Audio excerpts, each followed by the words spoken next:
नमस्कार। बीए प्रथम वर्ष के हिंदी साहित्य के प्रथम प्रश्न पत्र में मैं डॉक्टर दिनेश चारण आप सभी का स्वागत करता हूं। हम हमारी पाठ्यक्रम में शामिल आधुनिक काव्य सोपान पुस्तक को पढ़ रहे हैं। आधुनिक काव्य सोपान में हिंदी साहित्य के आधुनिक काल के कवियों की कविताएं संकलित हैं। उनमें पहला कवि हम आज पढ़ने जा रहे हैं और उसका नाम है अयोध्या से उपाध्याय हरिऔध। हरिऔध का महाकाव्य प्रिय प्रवास, जो खड़ी बोली हिंदी का प्रथम महाकाव्य कहलाता है, सन 1914 में हरिऔध ने प्रिय प्रवास की रचना की और इसी प्रिय प्रवास का एक अंश श्याम संदेश हमारे पाठ्यक्रम में शामिल है। श्याम संदेश में जो काव्य संग्रहित हैं उसे हम पढ़ेंगे।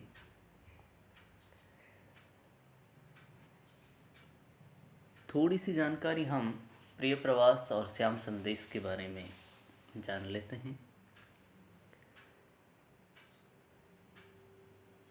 हरिऔध द्वारा लिखा गया प्रिय प्रवास 17 सर्गों में बटा हुआ है और ये खड़ी बोली हिंदी का प्रथम महाकाव्य है। इस महाकाव्य का पूर्व में नाम ब्रजांगना विलाप रखा गया था, परंतु समाज एवं राष्ट्र सेवा की प्रधानता को नहीं उभार पाने के कारण इसका नाम प्रिय प्रवास रखा गया। ब्रजांगना विलाप, ब्रज की जो गोपिकाएं हैं, ब्रज की जो राधा है, उसके विलाप को कवि ने उभारना चाहा इसका पूरी काव्य में। इस काव्य में नंद यशोदा का वात्सल्य तथा श्री कृष्ण राधा का तप्त विरह विभिन्न मनोदशाओं में प्रकट हुआ है। संस्कृत के वर्ण वृत्तों में लिखित इस महाकाव्य की भाषा समासांत पदावली युक्त संस्कृतनिष्ठ परिष्कृत हिंदी है।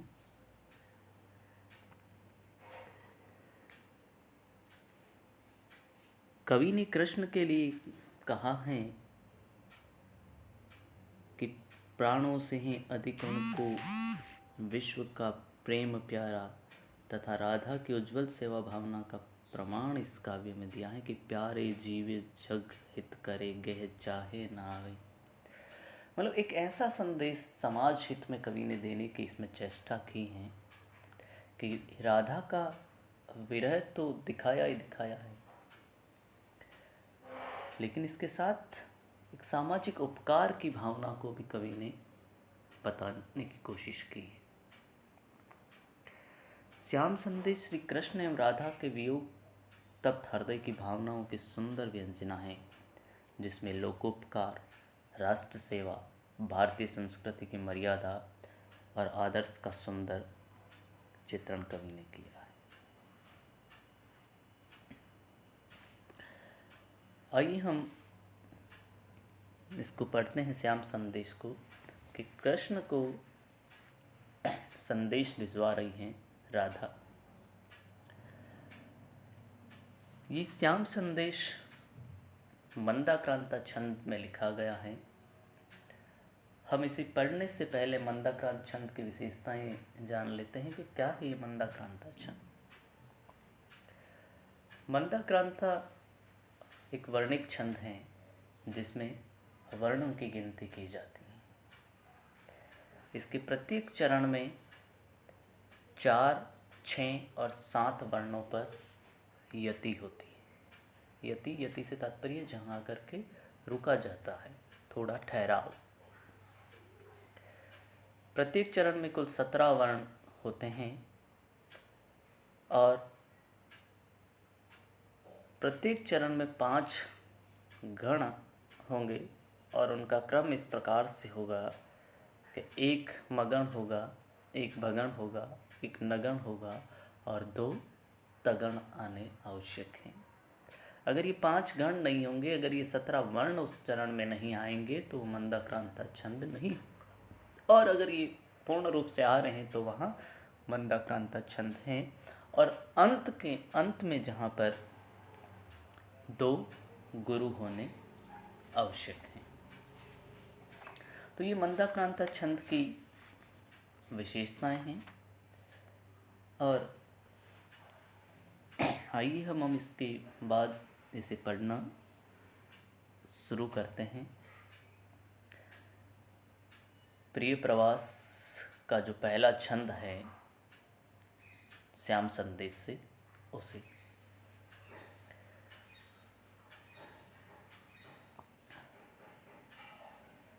कि कवि लिखता है कि प्राण आधारे परम सरले प्रेम की मूर्ति राधे, निर्माता ने पृथक तुमसे यूं किया क्यों मुझे हैं, प्यारी आशा प्रिय मिलन की नित्य है दूरी होती, कैसे ऐसे कठिन पथ का पांथ में हो रहा हूँ।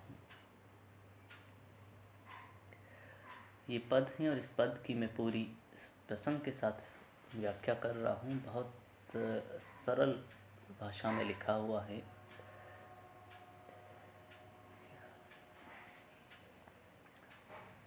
हरियूद ने प्रिय प्रवास में ये वर्णन किया है कि कृष्ण जब वृंदावन छोड़कर अक्रूर जी के साथ मथुरा चले जाते हैं तो ब्रज में माता यशोदा, पिता नंद, राधा एवं गोप गोपिकाओं के साथ बिताए प्रेमपूर्ण क्षणों की स्मृतियां उन्हें दुखी करने लगती हैं। ब्रज एवं वृंदावन की सुखद स्मृतियों सहित अपने प्रेम को सभी ब्रजवासियों में बांटने के लिए श्री कृष्ण उद्धव को अपना संदेश देकर ब्रज भेजते हैं। श्याम संदेश प्रसंग में श्री कृष्ण राधा के पास तथा राधा अपने प्रिय श्री कृष्ण का उद्धव के माध्यम से संदेश पाकर पुनः उद्धव के माध्यम से अपनी स्त्रियोचित मर्यादा व संयम का परिचय देती हुई श्री कृष्ण के प्रति अपने हृदय में विद्यमान उदात्त विरह प्रेम का संदेश भेजती हैं। इन पंक्तियों में राधा के विरह में दग्ध श्री कृष्ण ने अपने लोक हितकारी व्यापक दृष्टिकोण को अपनाते हुए अपनी स्थिति का चित्रण उद्धव के समक्ष किया है, जिसे वह राधा के पास जाकर हूबहू वर्णित कर रहे हैं। उद्धव राधा के पास जाते हैं और राधा को कृष्ण का संदेश सुनाते हैं और कह रहे हैं कि कृष्ण ने तुम्हारे लिए और ब्रज के लोगों के लिए ये संदेश भेजा है। राधा को संदेश सुनाते उद्धव कहते हैं कि प्राणाधारे परम सरले प्रेम की मूर्ति राधे, हे प्राणों का आधार परम सरल प्रेम की मूर्ति राधा, कृष्ण कह रहे हैं। और जो उद्धव सुना रहे हैं राधा को कि कृष्ण ने ये कहा है कि हे मेरे प्राणों की आधार परम सरल और प्रेम की मूर्ति राधा, निर्माता ने पृथक तुमसे यूं किया क्यों मुझे हैं, कि उस विधाता ने, इस सृष्टि का निर्माण करने वाले उस विधाता ने, उस निर्माता ने मुझे तुमसे यूं अलग क्यों किया है, पृथक तुमसे यूं किया क्यों मुझे हैं, इस सृष्टि के निर्माता ने मुझे तुमसे अलग क्यों कर दिया, मुझे तुमसे पृथक क्यों किया। प्यारी आशा प्रिय मिलन की नित्य हैं दूरी होती, हे प्यारी राधा, मुझे तुमसे मिलन की नित्य आशा है, किंतु ये दूरी हमारे बीच क्यों है। मेरा ये प्रयास बिल्कुल भी नहीं है कि हमारे बीच में दूरी हो और मैं तुमसे इतना दूर हूँ, लेकिन विधाता ने हमारे भाग्य में कुछ ऐसा लिखा है कि जिसके कारण ये हमारे बीच में दूरी है। कैसे ऐसे कठिन पथ का पांथ में हो रहा हूँ। और कृष्ण ये कहते हैं कि कैसे, किस रूप में मैं ये जो हमारे बीच का जो पथ है, जो कठिन पथ है, कठिन रास्ता है, उसका पांथ हो गया, उसका पथिक हो गया हूँ। कि मेरी मिलन की तुमसे इच्छा होने के बाद भी मैं तुमसे इतना दूर हूँ। विधाता ने हमें इतना अलग क्यों किया है? हम चाहने पर भी एक नहीं हो पा रहे हैं। फिर भी मैं प्रिय मिलन की आशा लेकर के दृढ़ होकर विरह के इस कठिन मार्ग का राहगीर हो रहा हूँ कि कहीं प्रिय मिलन हो जाए, लेकिन ये संभव नहीं हो पा रहा है।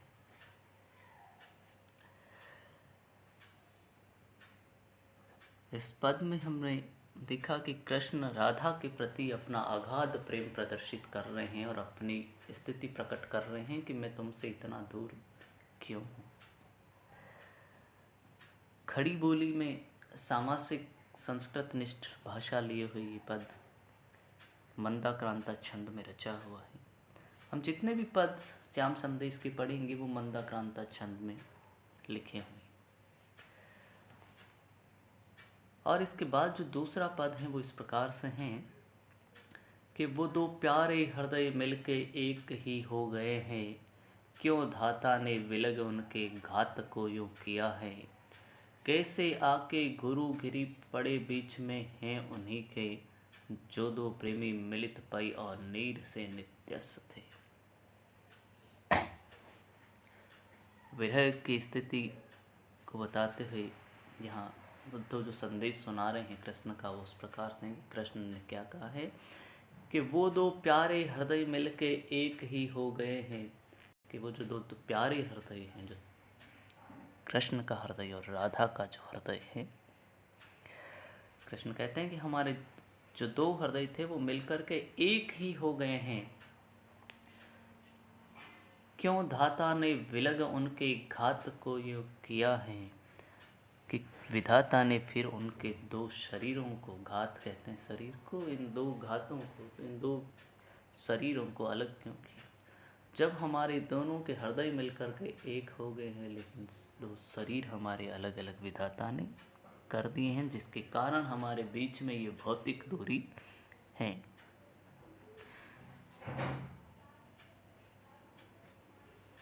कैसे आके गुरु घिरी पड़े बीच में हैं उन्हीं के। और कृष्ण कहते हैं कि कैसे आकर के गुरु यानी भारी घिरी पर्वत पड़े बीच में होने के, कैसे ये समय और भौतिक दूरी रूपी दो पर्वत हमारे बीच के अंदर आकर हमारे बीच में खड़े हो गए हैं, कि जिसके कारण हम मिल नहीं पा रहे। जो दो प्रेमी मिलित पई और नीर से नित्यस थे। कि जो दो प्रेमी मिल कर के, पई कहते हैं दूध को, नीर कहते हैं पानी को, कि जो दो प्रेमी मिल कर के दूध और पानी के तरह मिल कर के एक हो गए थे। कि जिस प्रकार से दूध में पानी मिलाने पर ये पता नहीं कर सकते हैं कि उन्हें अलग नहीं कर सकते हैं, उसी प्रकार हमारे हृदय मिल कर के एक हो गए थे प्रेम से। वो कैसे अलग हो गए हैं, कैसे उनके बीच में एक दूरी पैदा हो गई है। जो हम एक थे, विधाता ने हमारे साथ ऐसे क्यों किया कि हम दोनों अलग हो गए।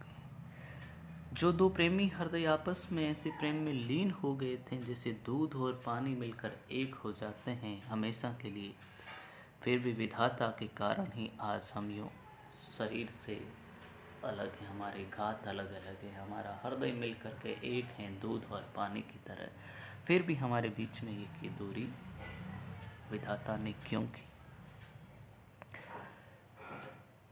श्री कृष्ण के राधा के प्रति एकनिष्ठ प्रेम की सुंदर व्यंजना यहाँ कवि ने की है।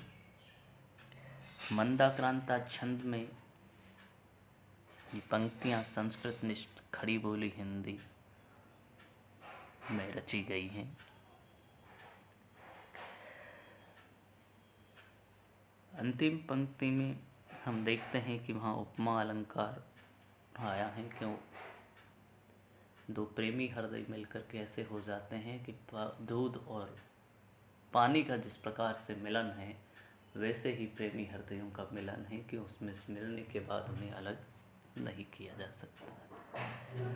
कृष्ण के प्रेम की सुंदर व्यंजना यहाँ कवि ने की है और कृष्ण का संदेश यहाँ उद्धव के द्वारा राधा तक प्रेषित करवाया है कि श्याम का संदेश ही उद्धव लेकर के आते हैं।